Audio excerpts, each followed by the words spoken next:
mithril in that case, and Malika refuses to give her food until she agrees. Both the girls agree to fight according to Dariel's rules in the morning.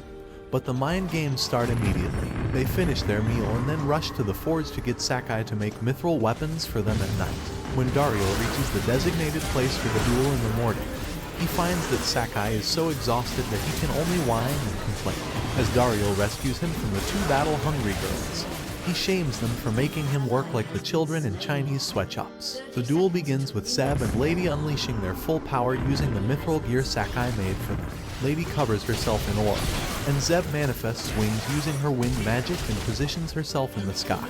She shoots Lady with wind magic attacks, but she counters them using Sky Realm. The girls then move to close quarter combat, and Zeb blocks Lady's attack with her magic wings. They keep on fighting, and Malika arrives with popcorn and snacks to enjoy the show.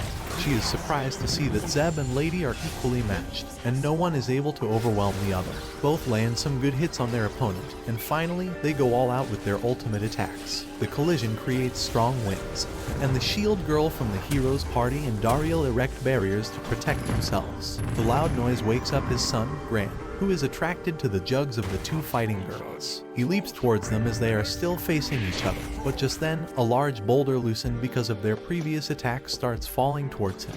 Dariel protects Gran, and Lady and Zeb also rush to save them from the boulder. Zeb blows away the boulder using her wind magic, and Lady sees that even demons can be good and kind. Luckily, no one is hurt, and Gran can't stop laughing because he had too much fun just now. He thought that Zeb and Lady were playing with each other and wanted to join them. They have a good laugh about what just happened, finally come to a mutual understanding, and decide to stop fighting. The two former enemies hit it off as friends, and Dariel thinks that the duel could not have ended in a better way than this. He was an exception, but Lady and Zeb becoming friends proved that humans and demons could live together in harmony, and his MLK dream of a society where everyone's lives and peace could come true.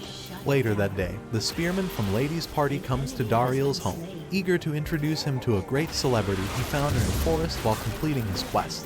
Dariel is stunned and speechless to see the former hero Alancel, and now he is afraid that the balance between humans and demons will be in peril because of his hatred for the demons. Unaware of that, Zeb casually walks to the door and pokes fun at Alancel. Dariel fears that if the previous hero learns about Zeb being a demon, she will surely meet her end. So he pulls her to the side and tells her that the old man at their doorstep is Alancel, the strongest hero in history. Dariel tells her that Alancel survived getting hit by Granbaz's strongest attack, and he is known as a reckless murder machine who does not have any emotions left. Just then, some kids come to get an autograph from the former hero, and while Dariel was worried that something terrible might happen, Alancel behaves like a chill old grandpa. The kids rush to him, and the old hero plays and laughs with them, much to Dariel's surprise. After the kids have established that Alancel is not dangerous, a long line of his fans assemble outside the house to do a meet and greet with their hero. Dariel invites him in after some time and offers him tea and snacks. He introduces Zeb as his acquaintance, but Alancel is still behaving like earlier and eagerly shakes her hands. Zeb is confused by his actions, and she concludes that he is just a kind old man. But Dariel thinks that is only because he is mistaking her for a human. He tells her to get out of the village as soon as she can and warns her not to use magic because the old hero has the ability to sense even the slightest amount of magic. Zeb dismisses his words of wisdom because she is more interested in eating donuts than escaping the previous hero. Soon, Dariel introduces himself as the mayor of Lux Village and asks the reason for the previous hero to come to their humble establishment. Alancel tells Dariel that he heard about his successor, Lady, being here, so he decided to check up on her progress. Lady apologizes to her master since her quest to defeat the Demon King was taking much longer, but Alancel claims that the entire blame lies with him. He says that he was hasty when he sent her off to kill the Demon King earlier. Now that he has healed from his injuries, he wants to train her again, and Lady is happy to hear that.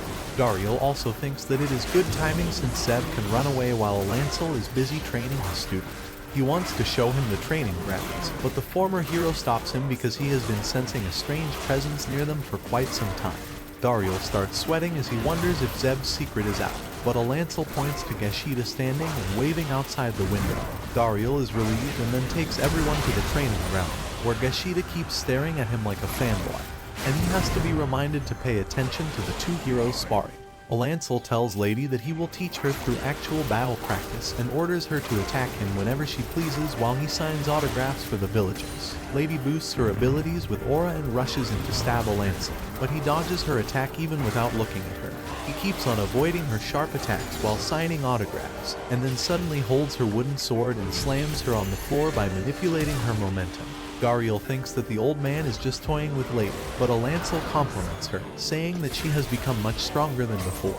He asks her who is helping her train, and Lady gives credit for her improvement to Dariel, whom she believes is the second strongest human after Alancel. Dariel does not like where things are heading, and then Alancel takes out his foldable staff from his pocket and requests that he spar with him. He refuses, saying that he is already retired as an adventurer, and the villagers also agree that their mayor cannot hold a candle to the former hero. Geshida is the only one who hypes him up, and seeing him try so hard for his sake, Dariel decides to give it a try. He steps into the arena and faces Alancel. But just as he unleashes his strong aura and killing intent, Dariel feels like he is in mortal danger.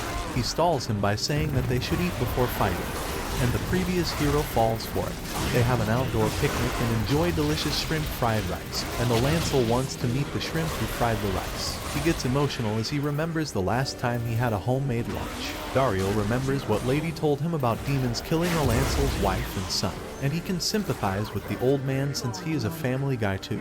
Zeb was watching them from a distance, and she thinks that Alancel is nothing to be scared of. She has finished her snacks and starts walking towards the demon territory when a strong gust of wind blows away a piece of drying laundry. The absent-minded Zeb uses magic to fly and catches it, hoping that she may get extra snacks for doing this. However, all she gets is the attention of Alancel, who senses her magic and gets up. He enters beast mode and turns into the merciless killer Dariel knows. He launches his staff towards Dariel's home, and it hits Zeb's clothing and traps her. As she hangs upside down, Alancel comes to her and tries to kill her since she is a demon, but Dariel intervenes and blocks his attack. The hero tells him to get aside and let him kill the demon, and even though Dariel sees the shadow of death in the former hero, he refuses to let anyone die in his village. He has seen Alancel in action before, but that time he was always behind Granbaza, and this time he had to fend for himself. Dariel asks Alancel to listen to him, but he breaks a piece of the fencing and starts walking towards him. Dariel slashes him, but he jumps over him to attack Zeb. Dariel attacks him by elongating his weapon, but Alancel blocks it and counterattacks with Sky Rend. Dariel barely guards against his attack and is sent flying outside. He realizes that he cannot beat Alancel, so he drags Zeb towards him to keep her safe. The old hero throws the piece of wood at him, and he blocks it by reinforcing a concrete slab with his aura. Just then, Lady and Geshida come running towards them, but Dariel tells them not to get involved. Alancel walks towards him and says that he is impressed to find someone other than himself who can use all 4 types of aura. He claims that destiny has brought them together and asks Dariel to become a hero and join him in the war against the Demon King. Dariel refuses to join him, and Alancel says that he will destroy him along with the demon in that case. Both of them use the Emperor's Sky, and their aura dragons collide midair, but Alancel overwhelms Dariel's attack and hits him. Luckily, Dariel is able to guard with his aura shield at the last moment, but he still takes too much damage. Lady stands before Alancel and begs him to stop, but she is overwhelmed by his menacing aura. Alancel says that he met many people who did not join the fight because they were too afraid of death. But Dariel seems different. He asks him the reason he was trying so hard to protect a demon, and Dariel replies that he does not want anyone to be hurt, no matter what their race is. The old hero calls him delusional as he explains that humans and demons have been at a perpetual war, and there is no way to stop it. He thinks that the dream of world peace is only a noble delusion, but Dariel replies that his motivation is not something so grand, and he just wants to protect what is dear to him. He tells the former hero that he can feel the pain when others get hurt, and he does not want to see anyone suffer. He knows that Alancel lost his family because of demons, and he understands his pain since he also has a loving family, and the thought of losing them scares him to death. Dariel adds that right now, Zeb is also a precious friend to him, and he would be deeply sad if he lost her. That is why he does not want anyone on either side to suffer from the same thing. Alancel asks him why he is so fixated on the demon race, and he is stunned to learn that Dariel was raised by demons. On the other hand, Granbaza pays the Demon King a visit and finds him looking like a fearsome dragon. The Demon King tells him that people can only see him as a reflection of their current status, and the more powerful he seems to a person, the stronger the person is. He claims that Granbaza has healed from his injuries and grown stronger if he sees him as a fearsome monster. Granbaza says that he is here to make a request from the Demon King to fire his son Bashbaza from the post of the Demon General immediately, as he is not fit for it. The Demon King asks the reason behind this request, and he replies that in addition to his multiple failures, Bashbaza has been acting up like a shut-in and has not left his room for over a year. He was not even